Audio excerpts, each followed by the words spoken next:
आज्ञा देखु दिन 2:30 भितर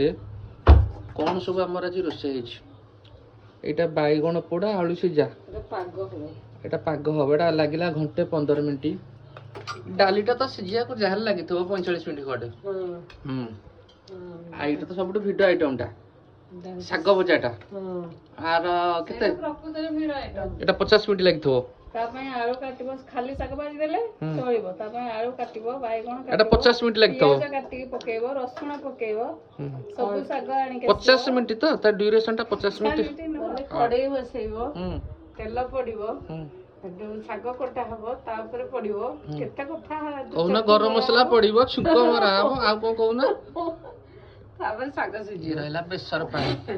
सोई आलू बड़ी बैगण बेसर एतिकी जिनिस को बसिकी कराउछि दिन 3टा पर्यंत दिन 3टा बेले बेले देरी देखाइले भलो सबले शीघ्र खाइले भलो न हो ठीक अछि ए बड़ी भाजी छी ओहो बड़ी भाजी आ सब बेले कोन गोटे भीतर खाइबो 10टा ना ना बेले बेले 3टा सब बेले दिन 3टा रे खाइबो सब बेले न बेले बेले ताले दिन 3टा भीतर आज हमर एतिकी आइटम 1 2 छाड़ ये तो आइटम रे गणा नहीं चलो चलो खाइयो चलो